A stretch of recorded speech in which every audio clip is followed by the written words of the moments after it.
Bueno, pues hace tiempo que no coincidíamos. La verdad es que este encuentro al menos sirve para recordar viejos tiempos, para recordar, pues no, cómo empezamos, por Sobre ejemplo. todo para vernos. Eso, para vernos.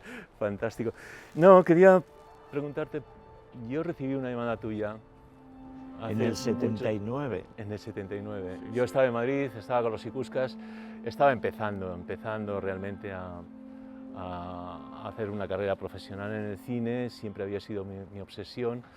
Y bueno, ¿y para qué me llamaste? Bueno, porque tú eras un profesional, como bien lo has dicho. Tú habías estudiado cine, yo no había estudiado cine, pero desde hacía tiempo en el barrio de La Chantrea, donde vivía en aquel momento, habíamos rodado cosas en Super 8, en la asociación de vecinos. A mí me interesaba el cine, y yo vivía de la electrónica, no vivía del cine, y entonces formamos una cooperativa y queríamos hacer un cortometraje entre todos. Escribí yo una tontería que les pareció muy bien y entonces dijimos, bueno, pues alguien nos tiene que asesorar para ver cómo se hace esto mínimamente de una forma profesional, y entonces te llamé afortunadamente, tú aceptaste encantado. Yo recuerdo que viniste y el primer día empezaste a explicarnos cómo funcionaba todo. A uno le decías, tú vas a hacer de script, ¿y eso qué es? Y entonces le explicabas, tienes que... No recordaba yo Sí, todos sí, esos sí. detalles. Hombre, a mí me hizo mucha ilusión. Cualquier trabajo, cualquier historia eran los comienzos. Una ilusión, una pasión que espero que ha seguido con nosotros toda la vida, ¿no? Sí, afortunadamente. Entonces, claro, después vino ya la fase más seria con tu largometraje. Bueno, tú hiciste el primero, Tasio, que me parece una obra maestra. El otro día tuvimos la oportunidad de verla y está fantástica, sobrevive al tiempo. 40 años que no... Pero Sí. tuviste el detalle de llamarme para la segunda película, Hombre, 27 ¿cómo no? horas. Sí, sí. Y bueno, pues ahí Empezó, es una película... siguió nuestra, Sí, y, afortunadamente, hombre, nuestra colaboración. yo lo que sí tengo en cuenta de 27 horas es que tiene una impronta fotográfica, tiene una personalidad. Obviamente no solamente fue idea mía, sino que fue una idea de esta película, tiene que ir por ahí, en principio, con una prioridad que era la continuidad en tanto que son 27 horas, pues bueno, una continuidad que repercutía en los tonos, en la luz, etcétera. Sí, que había que elegir cómo iba a ser, si iba a ser un día gris, soleado. Elegimos un día gris, aquello nos trajo bastantes problemas, Sí, al final, sí. pero bueno, afortunadamente yo creo que acabó siendo una película con una luz que marcó la tonalidad de la película.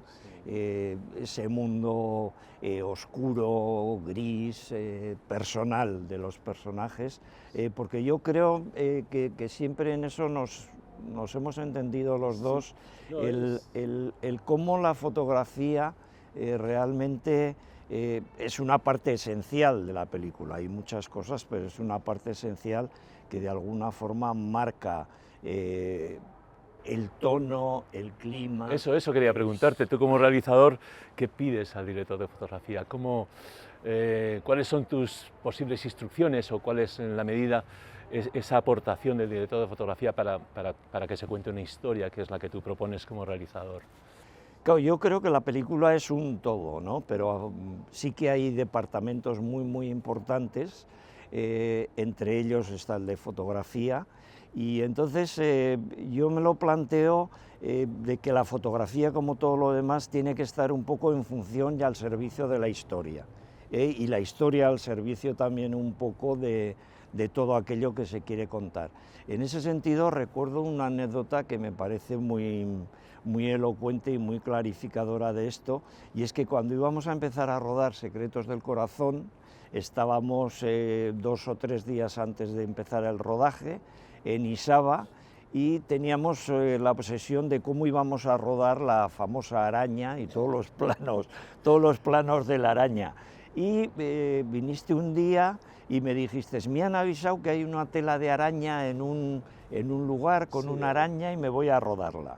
Te fuiste a rodarla. No, tengo que hacer un corte aquí en el sentido de que había muchísimas telarañas, pero escogimos a la mejor actriz de esta película, que era Que una era- araña a quien pusimos un nombre, Belinda. Pusimos un nombre que era Belinda porque viniste con la araña en una cajita, pero sobre todo no, yo recuerdo respecto a la fotografía, la película y la dirección, que viniste y me dijiste, he rodado esta araña en su hábitat, en su telaraña, y si esto te vale o se puede insertar en la película, esto nos marca el tono y lo que va a ser la película. Y yo vi aquellos planos y entendí perfectamente lo que andábamos buscando conjuntamente, porque muchas veces tienes tus dudas y vacilas, y era el que la profundidad de campo, todo aquello que se iba a ver y que no se iba a ver, iba a estar absolutamente marcado precisamente por ese plano que había rodado, que era un primerísimo plano de la araña y que de alguna forma marcaba la intencionalidad de la película. Me gusta el ejemplo porque te voy a decir que en todas las películas los directores quieren referencias, ¿no? Y normalmente las referencias no se ajustan a lo que el director tiene en la cabeza en ese momento. Y te voy a decir que en realidad la sintonización del trabajo del director de fotografía con el realizador va avanzando día a día según se va trabajando. O sea, que decir, se reafirma un poco el director con quien sintoniza perfectamente, o al contrario, también puede haber problemas. Sí. Yo he tenido muy buenas experiencias, rara vez me he encontrado con que una película, la verdad es que he hecho muchas, pero vamos, alguna película haya habido quizás una especie de discusión respecto al look, sí, al tono, lo que se llama el tono de la película, ¿no? Entonces, no sé, yo por mi parte tengo que decir que claro, ¿qué pido yo al realizador? Pues pido fundamentalmente una idea de, bueno, primero la historia, ¿no? O sea, que decir, siempre si me preguntan qué es lo más importante en esta película, para mí, en cualquier película, es la historia. La historia yo creo que prevalece sobre todo. Una mala historia difícilmente se puede levantar. Una buena historia puedes recrearla e incluso potenciarla con la imagen y con todo, claro, y sobre todo con la acción del director. Obviamente, también tenemos que hablar que hay una producción detrás en la que realmente puede apoyar las ideas que pueda tener el realizador. Claro, es que no estamos hablando aquí de algo fundamental que es el guión, hay que partir del guión, tal como dices, que yo creo que es la base que sustenta todo lo demás, y alrededor de eso yo creo que se va armando los distintos departamentos que lo que hacen es enriquecer esa historia y de alguna forma darle vida, traducirla a imágenes y hacer que todo eso que en el papel son meras palabras cobre movimiento, cobre credibilidad y verosimilitud, ¿no? Y en ese sentido, como digo, aquí estamos hablando de dos departamentos fundamentales, que es fotografía y dirección. Yo creo que tenemos que estar muy conjuntados. Yo creo que una película es el trabajo de todo un equipo, y cuando algún departamento se resiente, yo creo que se nota. Se nota muchísimo. Se nota muchísimo. Ahora, una pregunta quizás, bueno, yo no sé, no quiero ser trascendente, pero ¿alguien puede pensar que lo que estamos haciendo es arte? Bueno, no lo sé. Yo recuerdo, ahora que dices eso, Benet, que era gran amigo y con un cinismo muy cáustico, amaba y odiaba el cine. Tenía ahí una cosa amor-odio, y entonces recuerdo que él, en algunos encuentros que tuvimos, me decía que éramos un arte, que de ser un arte, éramos un arte bastardo, porque habíamos chupado de la literatura, del teatro, de la fotografía, de la pintura, y tenía toda la razón. Es decir, yo creo que el arte, que el cine, si es un arte que se ha apropiado de un montón de artes en sí.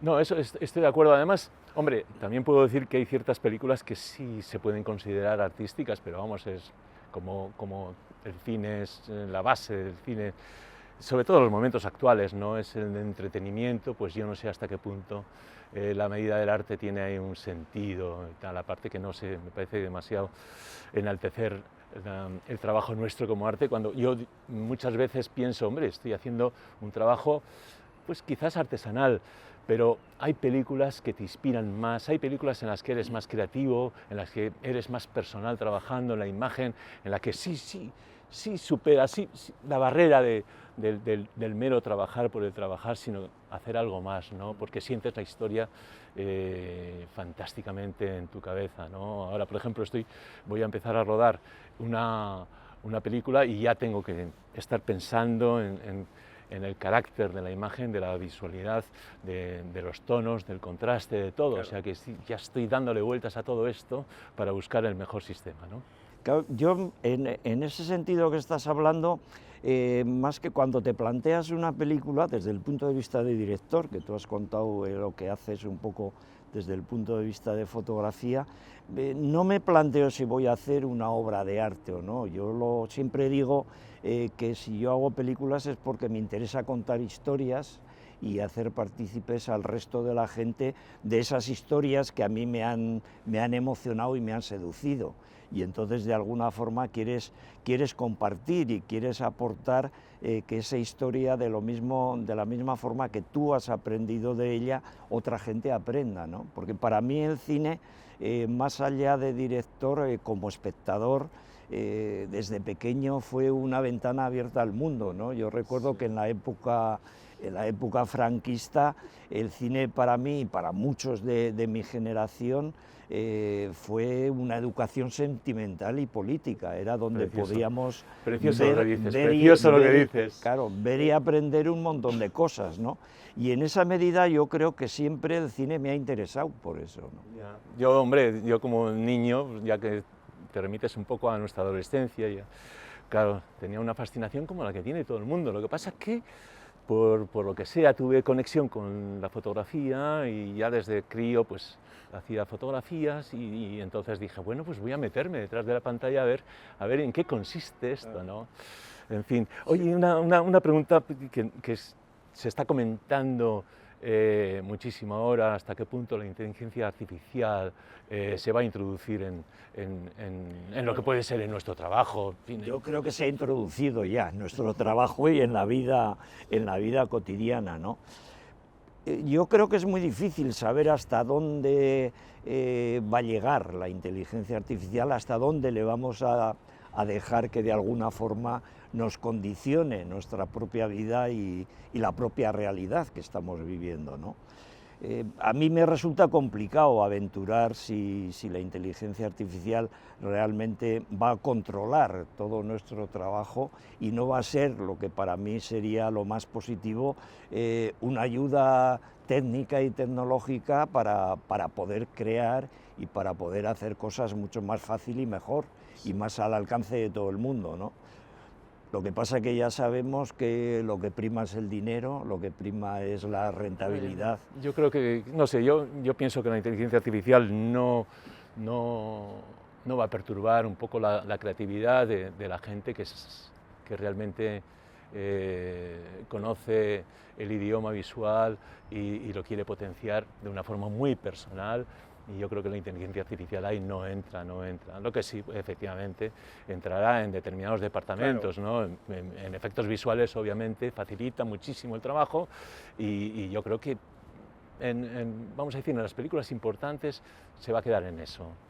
Sí, pero bueno, está entrando ya el gran debate que ha habido en Hollywood, sobre todo con los guionistas, en la escritura de guión. Claro, es que es y ya hemos dicho al principio, para mí la base de una película es tener una buena historia. Alrededor de una buena historia todos los departamentos pueden enriquecerla y pueden aportar, ¿no? El problema es que si no tienes una buena historia y la inteligencia artificial está entrando ahí de una forma muy... Porque, claro, si tú a una inteligencia artificial le das guiones y guiones, ideas, al final lo que a ti te cuesta hacer 6 meses, ella en media hora dices, anda. Por lo menos te abre un camino, claro, ¿no? Te abre un camino. Claro, entonces esa dualidad es difícil de hasta dónde me ayuda y hasta dónde me condiciona, ¿no? porque claro, todos sabemos los famosos algoritmos que estamos viendo, cómo se manejan y cómo condicionan a través de la inteligencia artificial lo que pensamos y lo que hacemos, ¿no? Muy bien. Oye, me alegro de verte, esta coincidencia maravillosa. Un placer, Javier. Y hasta siempre.